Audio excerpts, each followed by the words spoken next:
خب ما بر صحبت اولیمون با آقای بندویی شروع میکنیم. سلام و درود بر شما آقای بندویی عزیز. منم عرض سلام دارم آقای عراری خدمت جناب عالی و همه همکاران که در اجرای این برنامه شرکت دارید و مخصوصا دوستان عزیزانم جناب مولازاده و جناب مولازویی. خیلی خوشحالم که در حال تصادفاً امشب با هم در یک نشست و در یک جلسه هستیم. این باعث واقعا خوشحالی بنده است. خیلی متشکرم. عرض کنم که در ارتباط با مسئله برخوردهای حکومت‌های مرکزی ایران نسبت به مردم بلوچ و بلوچستان، این داستان درازی است. در واقع تاریخ سر دراز دارد. این اصلا برمیگرده به همون دوران حاکمیت پهلوی در است.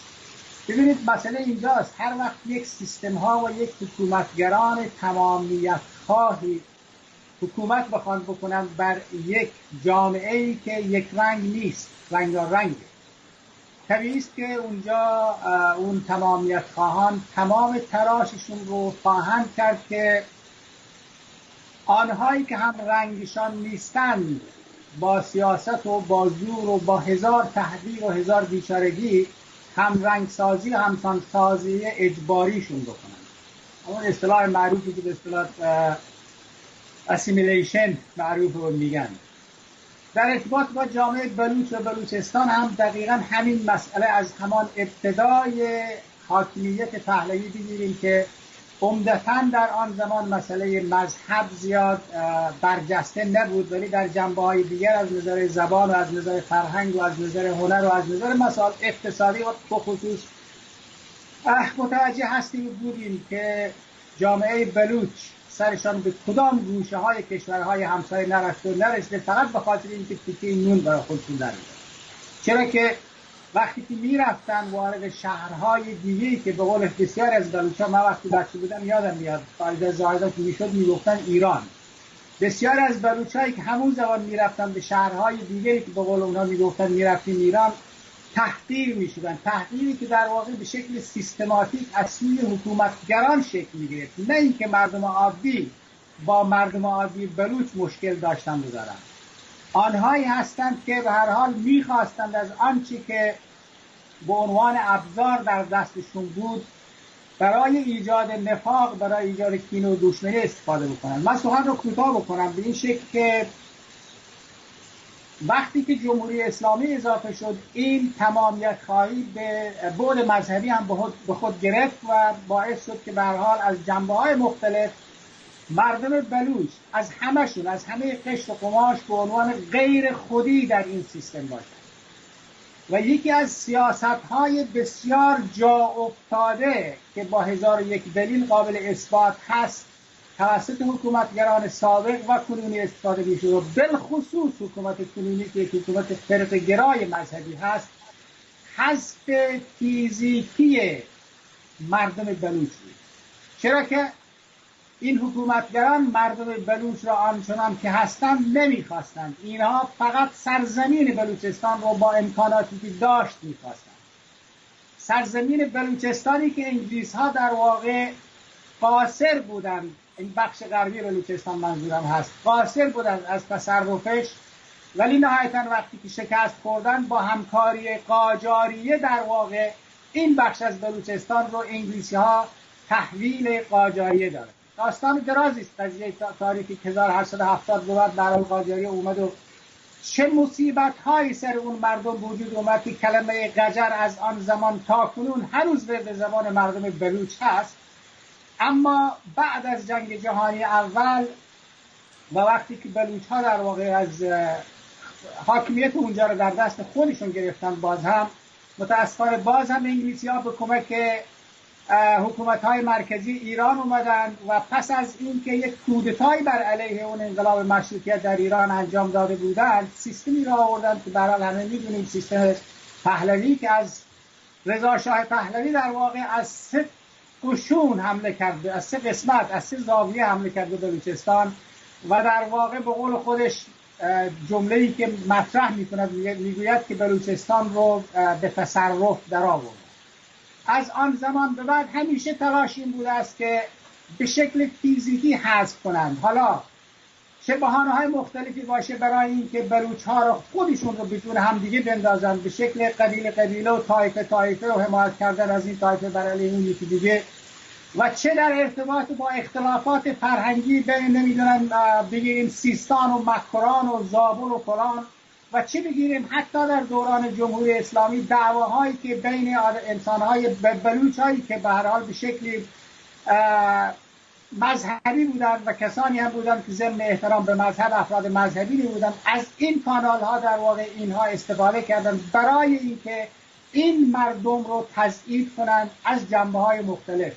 شما خودتون آقای حراری شاهد هستید. من متاسفانه حضور ذهن برای اسامی ندارم، ولی خانم دقیقا یادم نمیاد، ولی فکر می‌کنم معاون جناب آقای روحانی بود، ایشون اعلام کرد که روستاهایی در بلوچستان بدون مردند، چرا که مردهاشون اعدام شدن.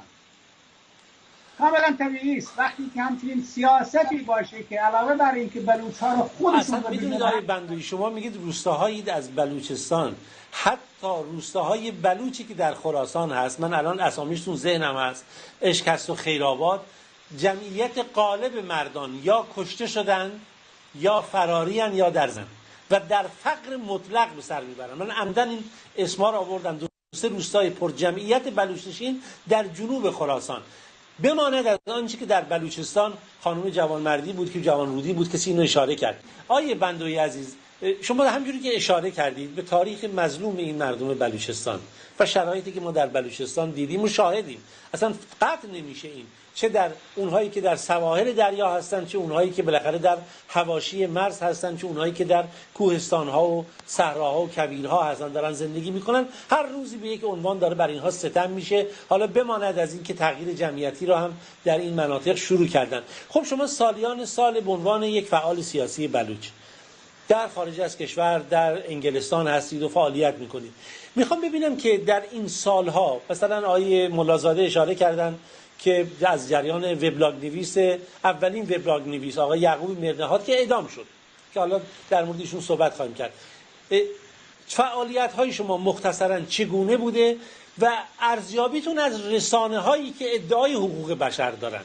رسانه ها، مجامع حقوق بشر و تحت پوشش قرار دادن این مظلومیت ها چگونه است؟ بفرمایید.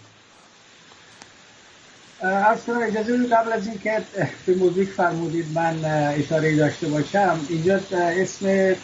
سلمان میایی اومد و به هر حال آقای بهرامگین به همین شکل.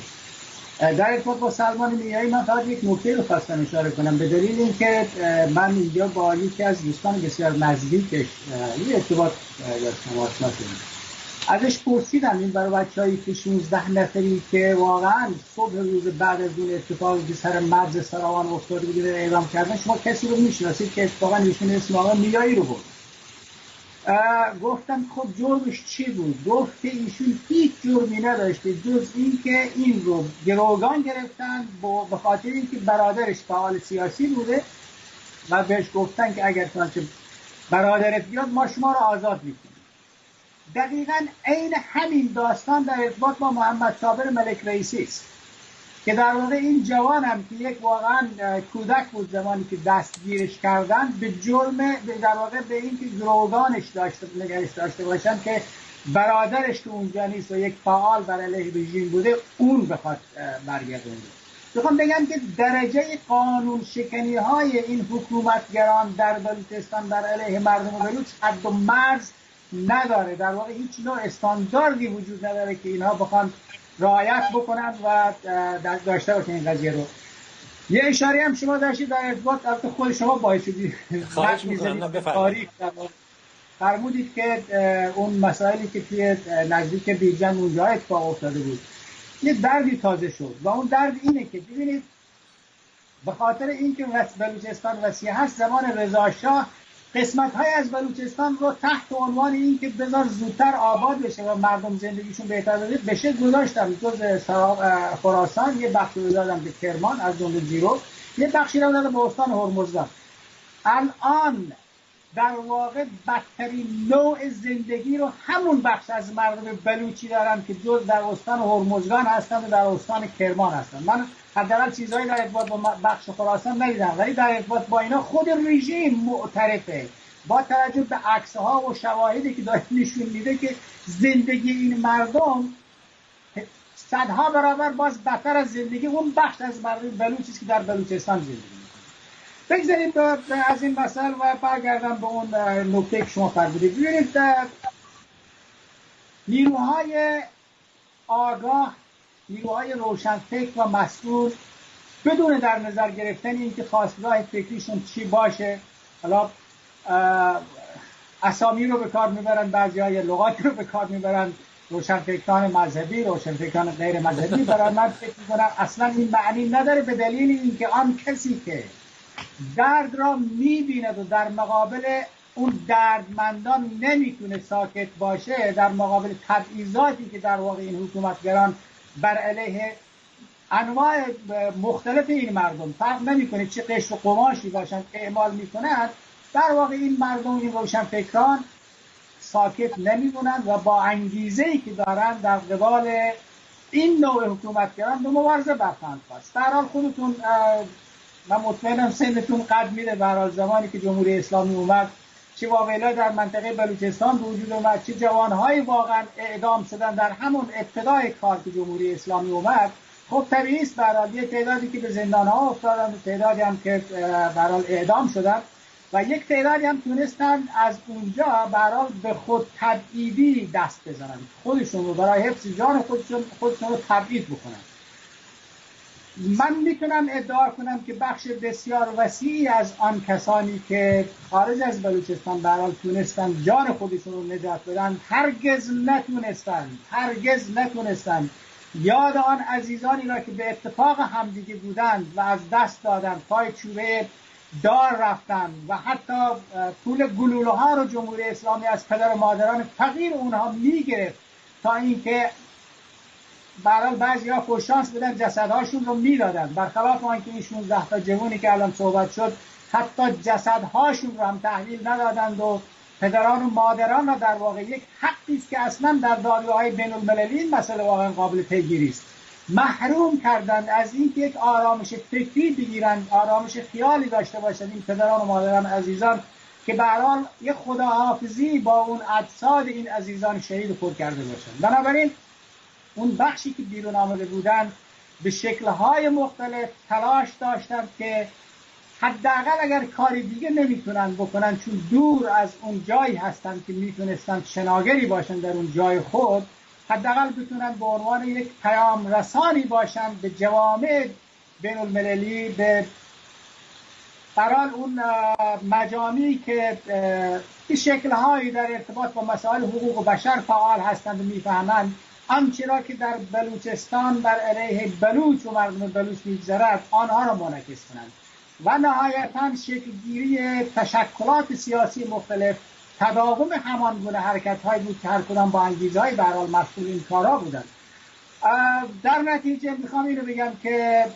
با وجود اینکه ارتباطات در زمانهای گذشته واقعا به شکلی نبود که الان هست، میدونیم الان ارتباطات واقعا با فشار دادن یک انگشت روی دکمه حتی موبایل، تلفن موبایلتون، تلفن همراه و کامپیوترهای دستتون هست، راحت میتونن انسان‌ها با هم دیگه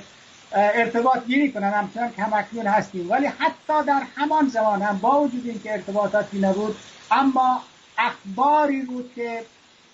به دست ما میرسید، این ورد فعالین بلوچ میرسید، این اخبار رو به شکل‌های مختلف در بعد جهانی مطرح میکردن و اما متاسفانه همچنان که همکنون هم شاهد هستیم، رسانه هایی که به هر حال به شکل‌های مختلف یا با رژیم جمهوری اسلامی همکاری داشتن، به شکل‌های مختلف عرض کردم، و یا اینکه به هر حال تفکرات تمامیت خواهانه‌ای که باعث میشد مردمان ایران رو به خودی و غیر خودی تقسیم کنند، متاسفانه آنچه که بر بلوچستان میگذشت جز غیر خودی ها به حساب می‌آمد و در رسانه هایی که مربوط به بخش بزرگ از اپوزیسیون ایران بود مسائل بلوچستان منعکس نمی‌شد. من امروز متوجه شدم به جایی در واقع داشتم خوندم رسانه های همکنون اپوزیسیون،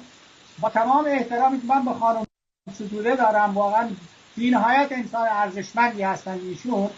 نامه ای رو که نوشته بود در داغ این که نتونسته بود در جشن تولد دخترش حضور داشته باشه نوشته بود. رسانه‌ها اینها رو پخش کردن در حد بسیار وسیع، کار خوبی هم کردن. اما آنچه را که بر علیه جوانان بلوچ در بلوچستان میگذرد ببینیم چقدر منعکس میکنن. اشاره شد اینجا روزی نیست که جوانان بلوچی به خاطر اینکه بتونن لقمه نانی در بیارند و به هر حال پاسخگوی شکم و به هر حال لباس و پوشاک بچه‌ها خودشون، کسانی که به هر حال مسئول هستن، حالا یا بچه‌ها خودشون یا حتی برای پدران و مادران خودشون یا حتی عزیزان دیگه‌ای که ندارند و به هر حال تحت مسئولیت اینا هستند، چاره‌ای ندارند جز این که به هر حال اقدام به سوخت‌وری کنند. همچنان که کردها به کولوری معروفند، بلوچ‌ها به سوخت‌وری معروفند متاسفانه. و روزی نیست که به هر حال این جوانان در آتش دود همون سوخت‌هایی که در واقع میبرند شاید از آن طرف با فروش اونها بتونن چیزهایی برای عزیزانشون برگردونن، در همان شعله همان سوخت نسوزند و به هر حال داغدار نکنند فرزندان خودشون رو. بنابراین دردها میگم زیاده. شما اشاره کردید که نمیخوان ببینند و ما رو خودی و غیر خودی کردن.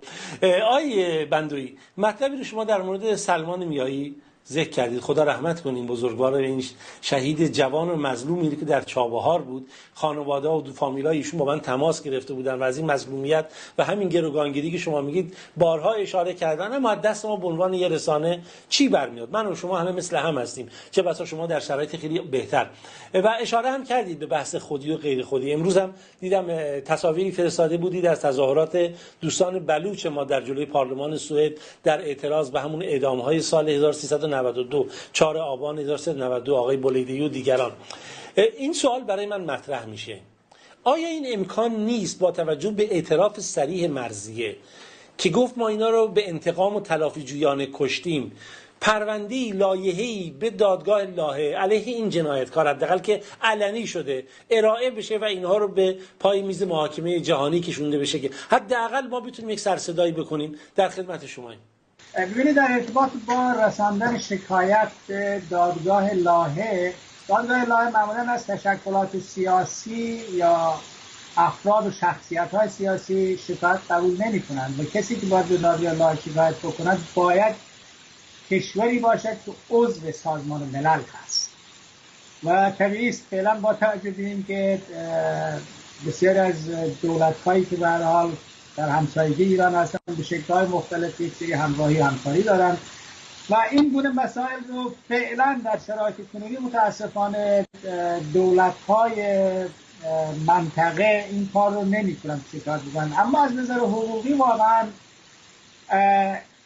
اعدام انتقام جویانه توسط یک حکومت، توسط یک سیستمی که در واقع تمام سرنوشت کشور در دست اون هست، یک اقدام بی نهایت غیر قانونی، غیر حقوق بشری و بسیار مجرمانه است. یعنی هر دادگاهی در هر کجا بخواد رسیدگی بکنه، کسانی رو که مرتکب چنین جنایت‌هایی میشن به اشد مجازات محکوم خواهند شد. در پاسخ به این قضیه دقیقا همین که عرض کردم، متاسفانه دادگاه لاهه در این رابطه اقدامی نمیتونه انجام بده مگر اینکه عرض کردم یک دولتی شاکی این قضیه باشه و امیدواریم که برحال برسد روزی که دولتی بتونه واقعا مدافع حقوق انسانهایی باشه که جمهوری اسلامی به شکل‌های فجیعانه که روی اون تخت‌های معجزه میبره از اونجا هر آنچه را که میخواهد اعتراف میگیره، اعتراف‌های اجباری و چه به هر حال کشتارهای فجیعی که به این شکل این 16 تا جوان واقعا بیگناهی که به این شکل اعدامشون کردن و به هر حال زندان‌هایی که هم اکنون مملو هستند از جوانان و از انسان‌های فعالی که دفاع از حقوق انسانی میکنن، دفاع از حقوق بشر میکنن، بتونن واقعا این مجرمان رو، این جانیان رو محاکمه کنن. امیدواریم که همچنین روزی برسه. بله. خب آقای بندوی، گزارشی بدید از بالاخره تظاهرات دوستان بلوچ ما و همراهان اونها در امروز در جلوی دادگاه لاهه، در جلوی پارلمان سوئد. این یک در واقع همون زمانی که این 16 تا جوان به شکل انتقام جویانه توسط آقای محمد مرضیه اعدام شدن صبح روز بعد از اون اتفاقی که افتاده بود، برحال تشکلات سیاسی که خارج از بلوچستان ایران بودند مسلماً به دنبال این بودند که یک اعتراضی در ارتباط با این حرکت‌های نابجای جمهوری اسلامی انجام دهند و این بود که حزب مردم بلوچستان به همراه اون تشکلات سیاسی دیگری که در کنگره ملیت‌های ایران فدرال بودند به اتفاق همدیگه در اعتراض به این جنایت در جلوی پارلمان سوئد که در استکهلم هست این تظاهرات رو در واقع که برای من لینکشو فرستادم، امیدوارم البته طولانی بود مطمئنم موفق نشید همشو. نه من متاسفانه نتونستم آماده بکنم، ولی انشاءالله در فضای اجتماعی پخش خواهیم کرد که اونجا در واقع از انسانهای مدافع حقوق انسان از فارس گرفته تا کرد تا ترک تا عرب رفته بودن اونجا و در واقع به شکل‌های مختلفی اعتراض خودشون رو به گوش جهانیان از این به این طریق رسونده بودن و یک تظاهرات نسبتا موفقی بود. ببینید چیزی که در واقع بیشتر باعث اتحاد قشرهای مختلف و نیروهای مختلف چه در یک جامعه چه در جامعه مختلف باشه اونه که دردی مشترک باشه. وقتی که جمهوری اسلامی اقدام به این گونه فجایع میکنه، انسانهای بیگناهی رو فقط به خاطر اینکه به اصطلاح یه دق دلی به قول معروف خالی بکنه روی یه انسانهای دیگه به این شکل بخواد اعدام بکنه، دل هر انسانی رو به درد میاره و اینجاست که افراد مختلف در چنین حرکت‌هایی که به این شکل اتفاق میفته همبستگی خودشون رو اعلام میکنن و انذار خودشون رو مطرح میکنن به شکل‌های مختلف بر علیه جمهوری اسلامی. خب اینجا یه امیدواری داره که واقعا شما هم اشاره کردید که گروه‌های دیگه هم همراه عزیزان بلوچ ما شدن برای همدردی و اعتراض و بدون این همراهی من یقین دارم که ما آینده خوبی نداشته باشیم. باید همه همدیگر رو درک کنیم، همان گونه که ما این بستر رو برای همه ایرانیان باز کردیم از مظلومیت‌های اونها، دفاع‌های اونها، دفاع از اونها هم باید در هر جایی که شرایط میشه همراه ما بشن و ما بدونیم. ما اصطلاحی داریم بیرجندیان میگیم برای کسی بمیر که برات تب میکنه، یعنی این حداقل انتظار ماست که احساس بکنن که ما بالاخره نیاز داریم به این همدردی، نیاز داریم به این همراهی. و گله من واقعا از تمام این رسانه‌های جهانی، از تمام این مجامع حقوق بشری که چشماشون این چنین ظالمانه، این چنین مزورانه بر ستم‌هایی که بر جامعه ما به کثرت و فراوانی و هزاران هزار رسیده بستن، اما وای به حال این که به قول کسی میگن که در چشم خودش شاخ داره و خار رو در چشم دیگران میبینه.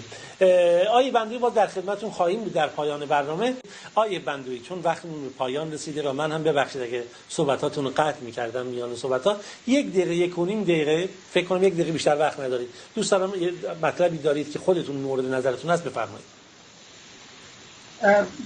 شما اینجا در واقع شهید مهرنهاد شد، جا دارد من فکر کنم از آقای سخی بگم یک یادی بشه که ایشون به عنوان یک وبلاگ نویس در واقع طولانی ترین زندانی رو به یک وبلاگ نویس در ایران، نه تنها در ایران بلکه در جهان، فقط به جرم وبلاگ نویسی دادن که آقای سخی بگی باشن، مدت‌ها زندان بوده. اخیراً فکر می‌کنم به هر حال مسئلهش مطرح شده که به اصطلاح مثلا آزاد بشه، فکر می‌کنم ولی هنوزم نگرش داشتم. این یک نکته بود که خواستم مطرح کنم، چرا که فراموش نکنید یعقوب مهرنهاد در واقع اولین وبلاگ نویس اعلامی جهان مطرح است، ثبت شده. نکته آخر این که مردم بلوچ و مردم بلوچستان در واقع آزاد نخواهند شد مگر اینکه مردم فارس، مردم کرد، مردم عرب، مردم ترک و ترکمن و برای همه اونهایی که در داخل ایران هستند، مهم نیست داره چه هویتی هستند ولی به عنوان انسان باید داره حقوق برابر باشند، آن وقت آزاد خواهند بود همه. و اگر چنانچه یک بخشی از ساکنان ایران یک بخشی از اقشار این جامعه بزرگ ایران بخواهند به اصطلاح خود را برتر از دیگران بدانند، مطمئن باشید که اسیرترین در واقع گروه آن انسان خواهد بود، همانی که خودش را برتر از دیگران می‌داند. یعنی اینکه آزادی هیچ کدوم بدون آزادی دیگران امکان پذیر نیست و برای همه باید متحداً در مقابل این سیستمی که ماهیتی جز تبعیض و جز تجاوز به حقوق دیگران نداره، باید متحدانه بر علیه این به پا خواست و یک سیستمی رو در واقع روی کار آورد که انسان‌ها برابر باشند و هیچ کسی به حقوق دیگری تجاوز نکنه. خیلی متشکرم.